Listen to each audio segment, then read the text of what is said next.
È morto Angelo Scifo, 3 volte sindaco di Agrigento. 17enne di Caccamo, trovato in un burrone su indicazione del fidanzato, indagato di omicidio. Muore commercialista di Cammarata dopo 9 giorni dall'incidente stradale. Favara, Porto Empedocle, Canicattì e Montevago sono chiamati alle elezioni la prossima primavera. Obiettivi e progetti di Forza Italia e Azzurro Donna.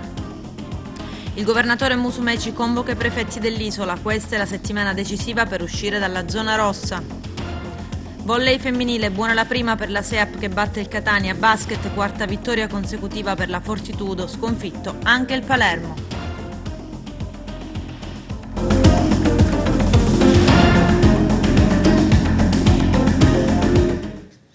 Bentrovati gentili telespettatori al nostro appuntamento con l'informazione. Morto Angelo Scifo, professore universitario e 3 volte sindaco di Agrigento. Il servizio del nostro direttore Arturo Cantella.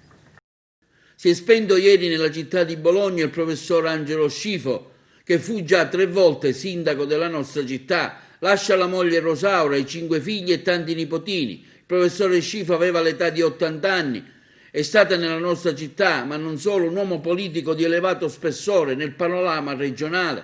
Angelo Scifo, avvocato e docente universitario presso la Facoltà di Economia e Commercio all'Università di Palermo. Ha per oltre 30 anni, nel periodo fino agli anni 90, animato la politica regionale. Le condoglianze della nostra redazione, degli editori, alla famiglia Scifo, alla moglie Rosaura, ai figli Ombretta, Rada, Salvatore, Enrico e Cristina e al collega Franco Castaldo per la perdita del professore Scifo.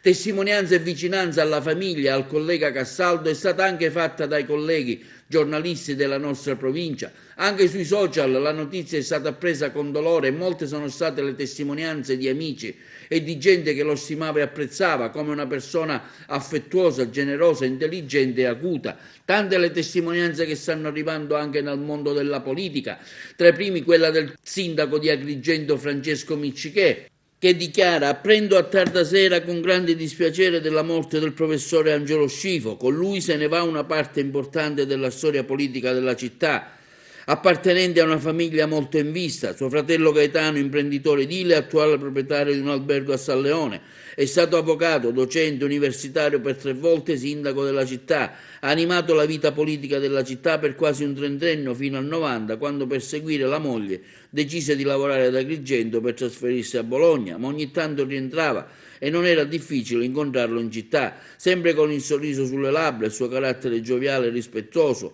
Ai suoi familiari, afferma il sindaco, porgo le più sentite condoglianze a nome mio, ma aggiunge di tutta la città, per quello che gli ha dato e per quello che ha rappresentato. Anche l'ex presidente della regione Totò Cuffaro afferma come le persone che amiamo non ci lasciano mai e restano con noi per sempre. Angelo è andato al cielo e da lassù continuerà a proteggervi e volervi bene. Vi sono vicino col cuore, con lo spirito e con la preghiera. Tra i messaggi anche quello dell'ex sindaco di Agrigento Lillo Sodano, che dice: è morto uno tra i sindaci più bravi e capaci. Angelo Scifo è stato un uomo politico raffinato e lungimirante. Lo ricordo da assessore all'ecologia nella sua giunta di grande respiro, che non si fermava mai. Si deve a lui il piano di fabbricazione redatto dal professore Ghio, afferma Sodano. Alla famiglia e al fratello Gaetano le più sentite condoglianze. Interviene anche Calogero Mannino, ex ministro e senatore, affermando come con molta tristezza mi giunge la notizia della scomparsa di Angelo Scifo. La sua attività professionale di insegnante, profondamente innamorato di questa che riteneva missione in continuità, con l'esempio sempre memorabile della madre, rimane viva nella vita e nella memoria di tanti giovani che furono alunni. Ed è la più autentica testimonianza delle sue qualità umane, prima che didattiche, della sua forte preparazione e del dono che seppe sempre fare, dell'insegnamento come testimonianza socratica, dote che manifestò anche nella sua esperienza politica, sin dai primi anni della gioventù, quando con altri giovani del tempo, attraverso un confronto serrato e un'impegnata lettura dei libri che in quel tempo rappresentavano il punto più avanzato della riflessione filosofica e politica, Mannino conclude affermando come oggi non mi rimane che unirmi alla sua famiglia per piangerlo e per esprimere tutto il mio sentimento di rimpianto e di tristezza. Il Signore Dio nostro, Padre, lo avrà accolto nella gloria degli angeli. Il corpo senza vita di una 17enne, Roberta Siragusa, è stato trovato in un burrone nella zona di Monte San Calogero a Caccamo, in provincia di Palermo. È stato il fidanzato 19enne Pietro Monreale ad avvertire i carabinieri. Il giovane si è presentato in caserma ieri mattina intorno alle 9:30 con il padre e un avvocato e ha condotto i militari fino al burrone. Poi è stato riaccompagnato in caserma ed è stato interrogato per tutta la notte. C'è il servizio. Il corpo senza vita di una 17enne, Roberta Siragusa, è stato trovato in un burrone nella zona di Monte San Calogero a Caccamo, in provincia di Palermo. È stato il fidanzato 19enne Pietro Monreale ad avvertire i carabinieri della locale stazione. Il giovane si è presentato in caserma nella domenica appena trascorsa alle 9:30 con il padre e un avvocato e ha condotto i militari fino al burrone. Poi è stato riaccompagnato in caserma. Ha fatto delle dichiarazioni confuse, in parte contraddittorie ai carabinieri. Il giovane resta il principale indiziato del delitto. È stato interrogato per tutta la notte. Al lavoro in contrada Monte Rotondo di Caccamo sono rimasti a lungo i vigili del fuoco e i carabinieri della sezione investigazioni scientifiche di Palermo con i colleghi della compagnia di Termini Imerese. Il corpo della giovane è in parte carbonizzato. Le indagini sono condotte dalla procura di Termini diretta da Ambrogio Cartosio. Sembra che lo scorso sabato i fidanzati fossero in una villetta di Monte Rotondo assieme ad alcuni amici. Nonostante le limitazioni imposte dalla zona rossa, i due avrebbero litigato dopo una scenata di gelosia di lui e si sarebbero allontanati. Questo hanno raccontato, secondo le cronache, alcuni testimoni sentiti dagli inquirenti. Caccamo, grosso centro della provincia di Palermo, è sotto shock. Roberta e Pietro erano molto conosciuti in paese. Su Facebook i post che raccontano le loro storie di ragazzi con tanti sogni e speranze. In uno degli ultimi messaggi lei aveva postato una sua foto mentre fa un selfie e lui aveva commentato: amore mio, bedda. La famiglia di Roberta è scioccata ed incredula, dice l'avvocato Giuseppe Canzone. I due ragazzi si sarebbero visti lo scorso sabato intorno alle 22. A una certa ora sono andati via perché la ragazza aveva detto ai genitori che sarebbe rientrata all'una di notte. All'alba i genitori hanno notato che la ragazza non aveva fatto ritorno ed hanno iniziato a cercarla. Hanno telefonato anche al fidanzato senza però ricevere risposte. Poi sono andati dai carabinieri. L'ultimo video che ha postato la giovane su Instagram ritrae una tavola con 5 bicchierini, una bottiglia di vodka ed un mazzo di carte. L'ultimo momento di spensieratezza vissuto da Roberta Siragusa. A Caccamo raccontano che Monreale era sempre parecchio geloso nei confronti della fidanzata. La scorsa estate era arrivato anche alle mani, sussurra un'amica della vittima, e che apprendiamo dalle cronache. Secondo la testimonianza, Roberta sarebbe stata vista con un occhio nero. Un'indagine complessa che ha toccato emotivamente anche gli inquirenti. Dice il procuratore Cartosio: è immenso il dolore per una ragazza di 17 anni che verosimilmente è stata vittima di un omicidio, l'ennesimo omicidio di una giovane donna.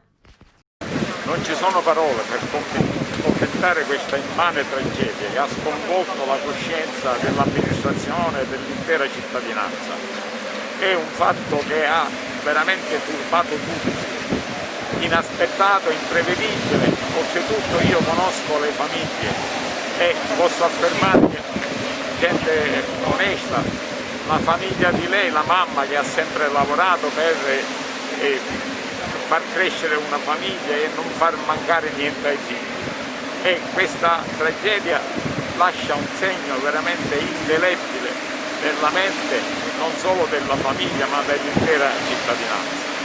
Faremo tutto cittadino a partire da domani e fino a quando non ci sarà il funerale, per dare un segnale alla cittadinanza di quanto questa vicenda ha sconvolto tutti. Conosco entrambe le famiglie e appunto per questo non pensavamo, non si poteva mai pensare che potesse succedere una cosa del genere. È inspiegabile da tutti i punti di vista, non trovo un minimo di razionalità e purtroppo è successo e questo ci ci ha letteralmente sconvolto e francamente non ho altro da aggiungere perché stiamo vivendo questa tragedia veramente enorme. Non ci sono parole per commentare questa immane tragedia che ha sconvolto la coscienza dell'amministrazione e dell'intera cittadinanza. È un fatto che ha veramente turbato tutti, inaspettato, imprevedibile. Oltretutto io conosco le famiglie e posso affermarvi, gente onesta, la famiglia di lei, la mamma che ha sempre lavorato per far crescere una famiglia e non far mancare niente ai figli. E questa tragedia lascia un segno veramente indelebile nella mente non solo della famiglia ma dell'intera cittadinanza. Faremo tutto cittadino a partire da domani e fino a quando non ci sarà il funerale, per dare un segnale alla cittadinanza di quanto questa vicenda ha sconvolto tutti. Conosco entrambe le famiglie e appunto per questo non pensavamo, non si poteva mai pensare che potesse succedere una cosa del genere. È inspiegabile da tutti i punti di vista, non trovo un minimo di razionalità e purtroppo è successo e questo ci ha letteralmente sconvolto. Francamente non ho altro da aggiungere perché stiamo vivendo questa tragedia veramente enorme. Per 9 giorni ha lottato all'ospedale Sant'Elia di Caltanissetta, dove era stato ricoverato. Ha lottato contro la morte. Ieri sera però il suo cuore si è arrestato. È morto l'automobilista che lo scorso 15 gennaio rimase coinvolto nell'incidente stradale lungo la provinciale 24 all'altezza del bivio Tumarrana-Cammarata. L'uomo Giuseppe Tatano, ragioniere di 57 anni di Cammarata, era alla guida di una Fiat Punto quando l'auto venne travolta da un rimorchio che, stando a quanto venne allora ricostruito, si sganciò improvvisamente dalla motrice. Il rimorchio finì contro 2 auto che lo stavano seguendo, fra queste la Fiat Punto, che rimase schiacciata fra il rimorchio e il guardrail. Il ragioniere di Cammarata venne estratto dalle lamiere dai vigili del fuoco del comando provinciale di Agrigento e trasferito con l'elisoccorso del 118 all'ospedale di Caltanissetta. Per 9 giorni Tatano è rimasto ricoverato in delicatissime condizioni. Ieri è morto. Elezioni amministrative, si vota in primavera. Tra i comuni chiamati alle urne, Favara. Giuseppe Arnone, responsabile del Dipartimento regionale Siciliani all'estero di Forza Italia, al lavoro per un tavolo di centrodestra aperto alle associazioni. Arturo Cantella. Sono 4 i comuni che andranno al voto la prossima primavera nelle nostre province e sono quelli di Porto Empedocle, Canicattì, Montevago e Favara. La conferma è arrivata anche dal neoassessore agli enti locali, l'agrigentino Marco Zambuto, nel corso di un incontro avuto sabato all'Hotel della Valle di Agrigento. L'assessore ha dichiarato che si andrà a voto per la prossima primavera, a meno che non ci siano peggioramenti per la pandemia dovuta al Covid-19. La città di Favara, comune popoloso che ha visto alle ultime elezioni essere roccaforte del Movimento 5 Stelle con la vittoria del sindaco Anno Alba con una percentuale del 73%, la quale non riconfermerebbe la sua candidatura per un eventuale bis. Intanto si prefigurerebbe un'alleanza PD, magari emulando l'attuale legame con le liste a Roma nel governo del paese, quindi PD 5 Stelle. Ma c'è chi, come il partito di Berlusconi, ambisce una conquista della città che fu di Chiaromonte con una coalizione larga di centrodestra, tra i nomi papabili anche quello del professor Giuseppe Arnone. Noi stiamo lavorando intanto per avere un partito coeso e unito con un progetto politico da proporre ai nostri alleati. I nostri alleati sono i partiti del centrodestra, Fratelli d'Italia diventerà bellissima e l'UDC, tutti quegli esponenti degli autonomisti che si rivedono nelle posizioni delle recenti elezioni amministrative di Agrigento, e stiamo lavorando per unificare un tavolo aperto ai movimenti, a tutte le associazioni che vogliono dare un contributo per la città di Favara. Noi abbiamo un progetto politico come Forza Italia da proporre agli alleati, ma soprattutto da proporre alla città. Per noi è importante recuperare i servizi comunali, recuperare la possibilità che il Comune abbia una grande autonomia impositiva per sviscerare tutte quelle che sono le condizioni di un recupero anche economico e strutturale del Comune. I servizi vanno strutturati con il recupero delle tasse, ma soprattutto rilanciando tutte le attività che si pongono a livello sociale, quali i servizi di rete per gli anziani, per i diversamente abili, il recupero dell'associazionismo come valore aggiunto per supportare l'amministrazione comunale. Noi siamo convinti che possiamo dare un nuovo progetto per la città, ma soprattutto una capacità di restituire una dignità amministrativa. L'ordinaria amministrazione può essere una rivoluzione, perché in questi anni purtroppo il Comune è stato disorganizzato, disamministrato e ha avuto veramente delle grandi difficoltà di dare dei servizi essenziali per i cittadini. Potrebbe esserci un suo impegno fattivo alla candidatura di primo cittadino, d'altronde lei ha tutte le carte in regola per farlo. Stamattina, appunto, salutando la nomina dell'onorevole Margherita Roccarugolo quale segretaria provinciale del partito, si è posto l'accento su questa cosa. Noi siamo pronti a dare un contributo fattivo e a mettere sul tavolo degli alleati, così come ha detto l'onorevole Gianfranco Miccichè, una candidatura autorevole e forte di Forza Italia sul tavolo delle trattative. Parliamo adesso di Azzurro Donna, l'espressione al femminile di Forza Italia, anche alla luce delle recenti reazioni contro una giunta regionale tutta al maschile. Vediamo. Maria Antonietta Testone, coordinatrice regionale per le donne di Forza Italia. Un momento in cui si auspica anche una presenza maggiore a livello assessoriale da parte di Forza Italia, ma di tante donne che hanno stilato anche un documento inviato al Presidente Musumeci. Sicuramente una giunta maschile, completamente maschile, non depone bene in un momento in cui noi donne cerchiamo di avere degli spazi e dei ruoli negli ambiti più decisionali, questo diciamo sia nel mondo del lavoro, nel mondo politico e nel mondo del sociale. Chiaramente sono scelte politiche e quindi noi non ci permettiamo di entrare nel merito di tutto questo.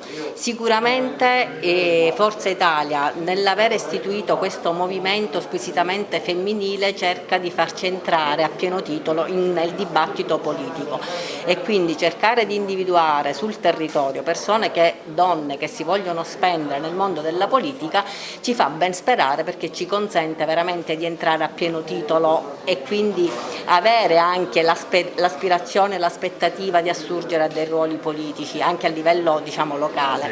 Al momento il lavoro che io sto cercando di portare avanti è quello proprio di costituire a livello regionale tutta una rete che sia presente e che sia ben strutturata in maniera che quando ci sono anche le competizioni elettorali siamo nelle condizioni di esprimere le future candidate. Le risposte arrivano?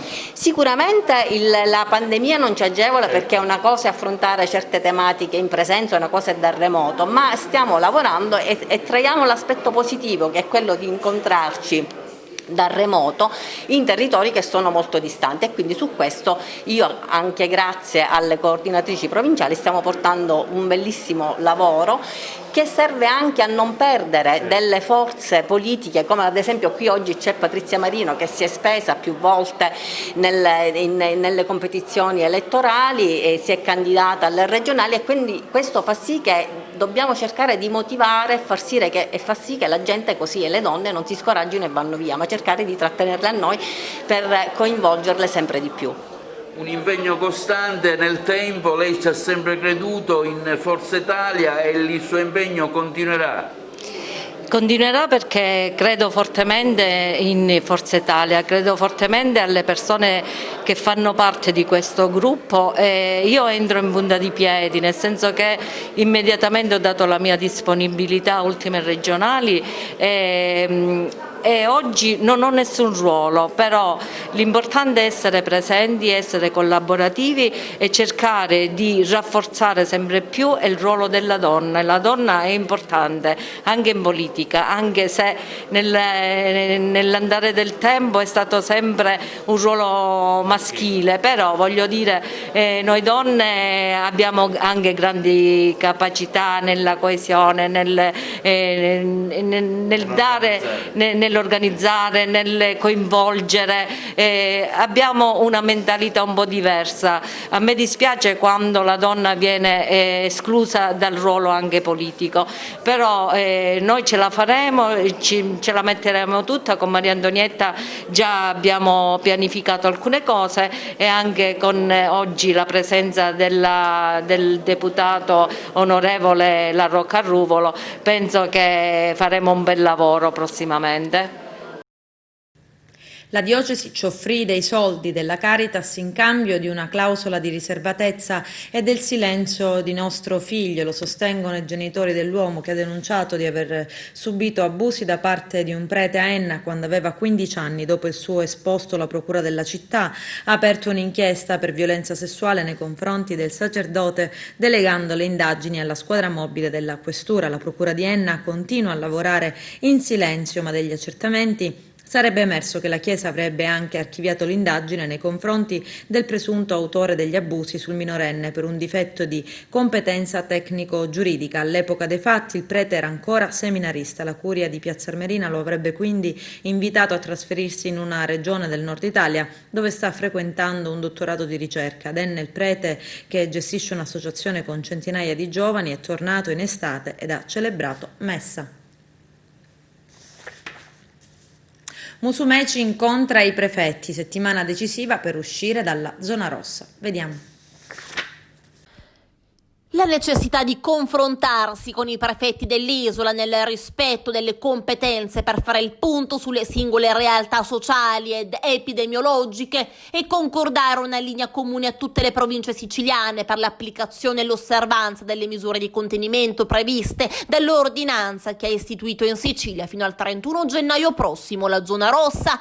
Questa è la finalità dell'incontro in videoconferenza voluto dal presidente della regione Nello Musumeci con i prefetti siciliani, al quale hanno partecipato l'assessore alla salute Ruggero Razzi e ai trasporti Marco Falcone. I rappresentanti del governo regionale hanno illustrato i dati epidemiologici valutati in precedenza dalla cabina di regia nazionale, che registrano in particolare l'indice RConT riferito al periodo 11-17 gennaio, a attestarsi sul valore di 1,27, valori che confermano le preoccupazioni che avevano indotto il presidente Musumeci a sollecitare al ministro Speranza l'istituzione della zona rossa per la Sicilia, pur nella consapevolezza delle limitazioni e dei sacrifici che ne sarebbero derivati. Ciononostante, ha affermato il governatore, registriamo una mobilità che riguarda principalmente le 3 aree metropolitane, che da molteplici e ripetute segnalazioni spesso non corrisponde alle esigenze di lavoro, necessità e salute previste dalle ordinanze in vigore, a fronte di decine di migliaia di operatori commerciali che mantengono chiusi i propri esercizi nel rispetto delle regole. Di milioni di siciliani che fanno altrettanto restando a casa. Sono purtroppo tanti, troppi, ha sottolineato Musumeci, i casi di inosservanza che restano impuniti. Ho incontrato i 9 prefetti dell'isola, li ho ringraziati per quello che hanno fatto e che fanno e li ho esortati ad intensificare i controlli delle forze dell'ordine sull'isola per i prossimi giorni. La settimana che si apre sarà quella decisiva per uscire definitivamente dalla zona rossa e cominciare a guardare con sorriso e con speranza al futuro, ma dipende da ciascuno di noi, dalla condotta singola e collettiva di noi siciliani. Sia chiaro, io in questi giorni non guardo al termometro del consenso popolare. Chi gestisce un'epidemia deve guardare soltanto al termometro che riconduce al numero dei morti, delle perdite. Noi non ci possiamo permettere il lusso di perdere 40 persone al giorno. Ecco perché faccio appello a tutti e se tutti riusciamo ad essere presenti alle proprie responsabilità, questa maledetta epidemia presto sarà soltanto un ricordo. Zona arancione per tutta la Sicilia, controlli serrati per il rispetto delle regole, mettendo in campo ogni forza locale o nazionale disponibile, zone rosse solo quando necessarie, mirate, territorialmente individuate per affrontare le specifiche situazioni di emergenza. Questa invece la soluzione proposta dalla Lega in un'ottica di leale collaborazione con il governo regionale. e richiamando alle proprie responsabilità il governo nazionale. Ad affermarlo il segretario regionale della Lega Nino Minardo. La Lega vuole stigmatizzare le fughe in avanti di chi propaganda un improbabile ed inaccettabile liberi tutti, ma ricorda che a distanza di una settimana i limiti della zona rossa della nostra regione, i limiti che si stanno evidenziando in tutta la loro drammaticità, aggiunge ancora Minardo, vi sono condizioni di disparità evidente tra le categorie produttive ed anomalie nei criteri di prosecuzione delle attività che non sono più sostenibili. Chiaramente la Lega condivide in pieno la preoccupazione espressa del presidente della regione sulla necessità di limitare al massimo la diffusione dei contagi, così come riconosce il grande impegno profuso da Musumeci e Razza per dotare la rete regionale di un efficiente sistema di terapia intensiva, superando le gravissime criticità di sistema accumulatesi da tanti, troppi anni. Ora però, dice, ci vogliono soluzioni nuove che garantiscano tanto l'interesse pubblico supremo, quello alla salute, quanto gli interessi economici di intere categorie ormai allo stremo. La Sicilia sosterrà l'azione legale dello Stato contro la riduzione dei vaccini ed è pronta come tutte le altre regioni italiane a fare la propria parte in tutte le sedi. Tuttavia, lo dico con grande rispetto per le istituzioni comunitarie, non mi pare che l'Europa ci stia facendo una buona figura, perché le multinazionali stanno dimostrando di fregarsene, convinte che alla fine si dovrà bussare alla loro porta al posto di porre paletti burocratici sulle risorse che potranno servire per dare ristoro alle aziende e sostenere la crisi economica. Si deve fare di tutto per trovare vaccini e risarcire le imprese. Ed ancora, durante la prima fase dell'emergenza pandemica i confini degli stati si requisivano materie prime, mascherine e ventilatori. Oggi mi chiedo perché non si pensa a requisire le fiale dei vaccini prodotte nei paesi dell'Unione Europea. Non vorrei che mentre oltreoceano il nuovo presidente Biden si dice pronto ai poteri della guerra per la produzione dei vaccini, dalle parti nostre vi sia un atteggiamento remissivo nei confronti di multinazionali che non possono produrre da noi, firmare contratti con impegni precisi e poi magari, ma spero non sia così, vendere a prezzi maggiori dove meglio conviene. Requisire i vaccini delle multinazionali è questo che gli italiani si aspettano. Così Nello Musumeci sui social. Inerentemente alla questione che attualmente brucia le coscienze di tutti noi, la campagna vaccinale contro il Covid-19.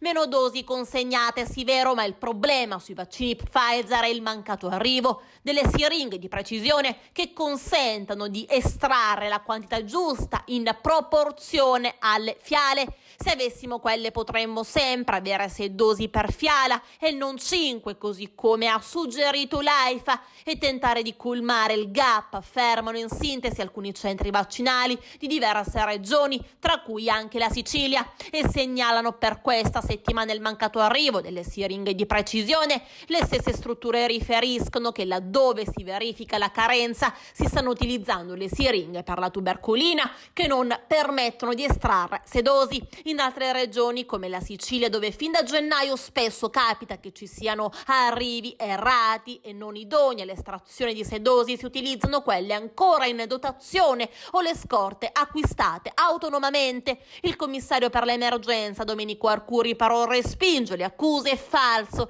che siano state mandate ai centri vaccinali meno siringhe di precisione e sottolinea che in questa settimana si è provveduto a distribuire un numero inferiore di siringhe per la banale ragione che Pfizer ci ha inviato, dice, un numero inferiore di fiale di vaccino. Dopo aver letto dotte disquisizioni sul numero di dosi per fiala, 6 anziché 5, ora apprendiamo che il problema sarebbe tornato ad essere la mancanza di siringhe di precisione. Volevamo infine rassicurare che quando riprenderà la regolare distribuzione di vaccini, conclude Arcuri, non saranno certo le siringhe a mancare. Quando apriamo i giornali di oggi e leggiamo che anche la speranza di AstraZeneca presenta dei ritardi, ci si chiede perché degli ulteriori vaccini come quello cinese o quello russo, lo Sputnik, non debbano poter essere utilizzati, ovviamente se sicuri. La gente vuole uscire da questa fase di emergenza e vede nel vaccino uno dei mezzi più importanti per riuscire a farlo. Ancora un weekend di controlli anti-Covid fra Agrigento e provincia, monitoraggi e verifiche che hanno portato ad opera dei carabinieri all'elevazione di sanzioni a quanti non si sono attenuti alle varie prescrizioni per frenare il contagio, ma anche alle denunce alla procura. 5 le sanzioni elevate dai carabinieri per non aver rispettato DPCM e ordinanza del Presidente della Regione. A Raffadali, i militari dell'Arma della Compagnia di Agrigento, così come tutti quelli del Comando Provinciale, sono stati impegnati a scongiurare eventuali assembramenti e a verificare il rispetto degli spostamenti da un comune all'altro. Adesso c'è la pubblicità, tra poco. Settore edile, costruzioni chiuse, 707 imprese, persi 4.300 posti di lavoro. Il funerale del settore edile, questo è il grido d'allarme di ANCE. Arturo Cantella. L'ANCE di Agrigento, Associazione Nazionale Costruttori Edili, lancia un allarme in merito al settore delle costruzioni, il funerale di un intero comparto, in 10 anni persi 4.300 posti di lavoro. Ad affermarlo attraverso un comunicato stampa il presidente dell'ANCE, Carmelo Salamone, che afferma: la linea fin qui seguita dalla politica e dalla burocrazia non potrà che portare a una desertificazione produttiva irreversibile. 4.300 lavoratori in meno, 707 imprese cessate, oltre 3 milioni di ore lavorative fatte di meno e oltre 23 milioni di euro di massa di salari andate in fumo. Sono questi i dati che la Cassa Edile di Agrigento, rispetto alla situazione del comparto delle costruzioni, comunica tra il 2010 e il 2020. Una fotografia impietosa della morte di un intero settore, spiega il presidente dell'ANCE, Associazione Costruttori di Agrigento, Carmelo Salamone, che in questi 10 anni ha visto diminuire del 53% il numero delle aziende del settore, del 60% il numero degli operai impiegati e del 71% le ore lavorate, cui si aggiunge un abbattimento del 62% della massa salari. Per questo, nel silenzio delle istituzioni, continua Salamone, diamo il triste annuncio della morte del settore. Più che un decesso naturale è stato un vero e proprio omicidio. Le armi usate per commettere il delitto sono scelte politiche irrazionali adottate senza alcun confronto con la categoria. Tra queste, dicono dell'associazione, un'ossessiva e probabilmente dolosa disattenzione ai tempi procedurali per l'approvazione dei progetti, che sono in media di 15 anni, a fronte di un continuo e ossessivo intervento sulle procedure di aggiudicazione che oggi, sacrificando la trasparenza, si sono ridotti all'osso.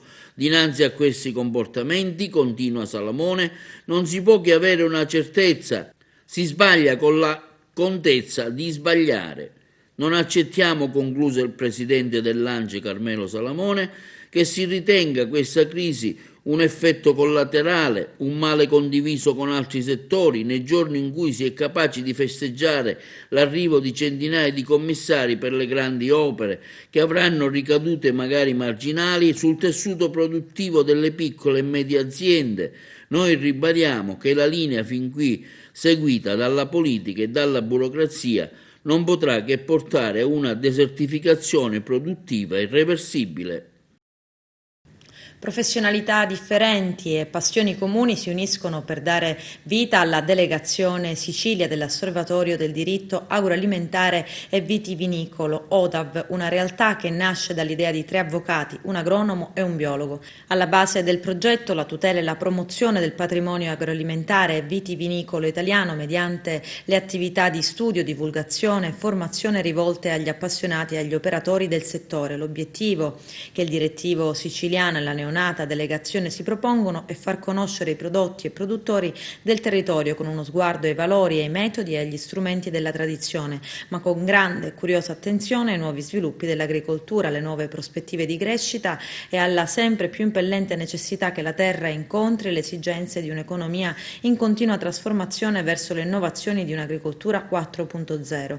La coordinatrice di ODAV Sicilia è l'avvocato Manuela Marullo di Porto Empedocle. Ci stanno sottraendo il lavoro, se stanno sottraendo il lavoro anche a chi ce l'aveva. Non è possibile. Noi quindi siamo in un paese civile, civilmente stiamo alzando la voce ma non ce la facciamo più, dobbiamo riaprire subito. Se dovessimo parlare di numeri, tante sono state le saracinesche che non hanno riaperto dopo il primo lockdown, ma la situazione qua rischia davvero di precipitare.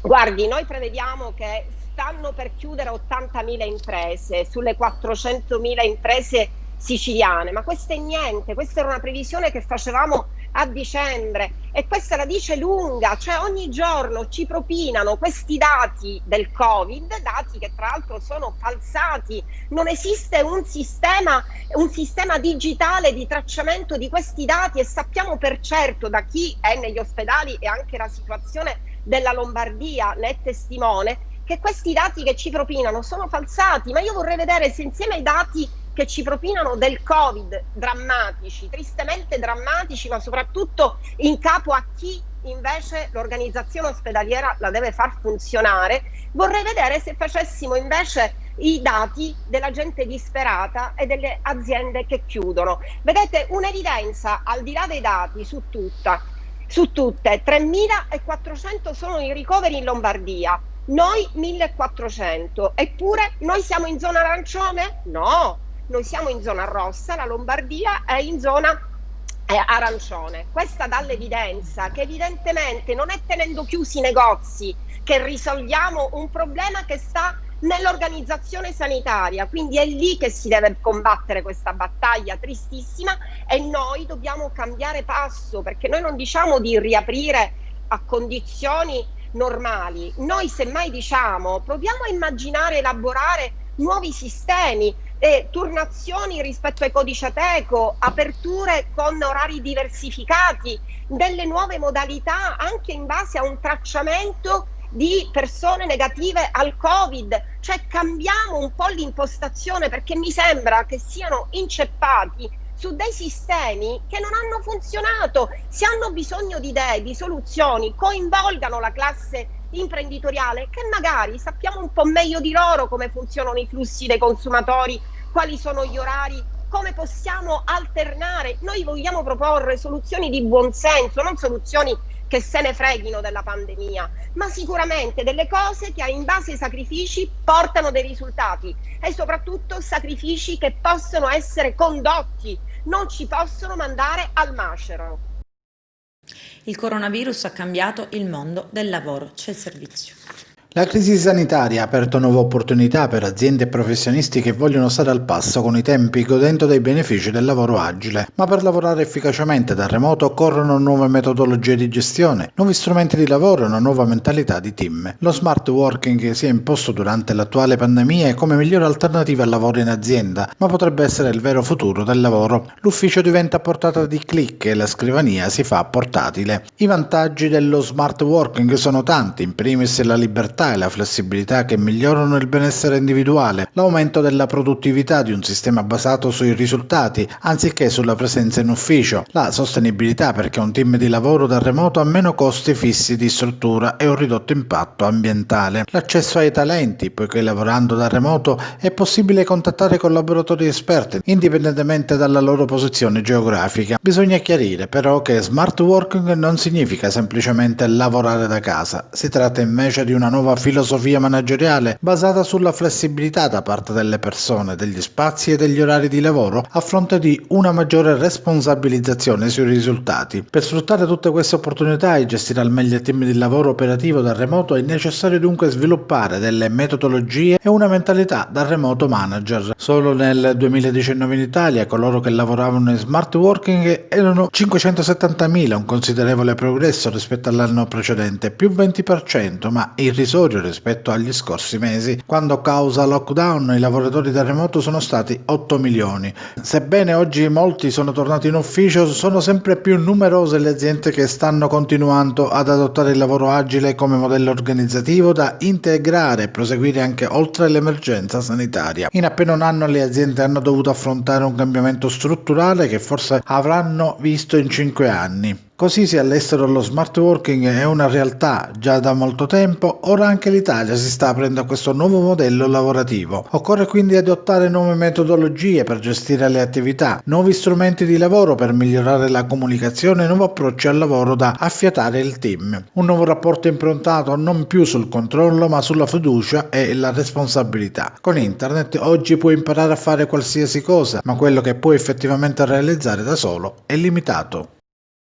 Detenzione e porto di oggetti atti ad offendere. Per questa ipotesi di reato che ieri sera 2 uomini, un empedoclino e un agrigentino, sono stati denunciati dai carabinieri alla procura di Agrigento. Entrambi sono stati trovati in possesso durante dei controlli su auto di coltellacci. Il primo a finire nei guai è stato un 21enne di Porto Empedocle. I carabinieri della locale stazione lo hanno trovato in possesso di un coltello a serramanico di 16 cm. L'altro, un agrigentino di 58 anni, è stato invece fermato e controllato al villaggio Mosè. In questo caso i militari dell'Arma hanno ritrovato all'interno dell'abitacolo della sua auto un coltello a serramanico di 17 cm. I 2 coltellacci sono stati naturalmente posti sotto sequestro, mentre 2 sono stati deferiti alla procura. La dea bendata bacia ancora una volta l'Agrigentino. Qualcuno nei giorni scorsi ha acquistato un biglietto del miliardario Maxi. Il fortunato, spendendo 16 euro, ne ha vinti ben 2 milioni. La vincita da record è avvenuta a Cattolica Eraclea.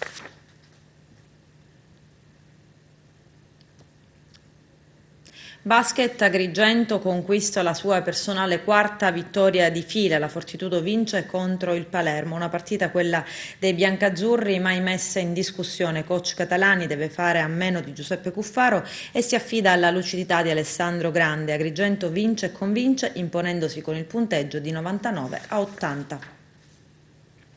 Comincia nel migliore dei modi il campionato di B1 femminile per la SEAP Pallavolo Aragona. La squadra di Daggioni ha vinto nettamente 3-0 il match contro il Catania. Con questo è tutto, termina qui l'edizione del telegiornale. Grazie per la gentile attenzione e per essere stati con noi. A presto.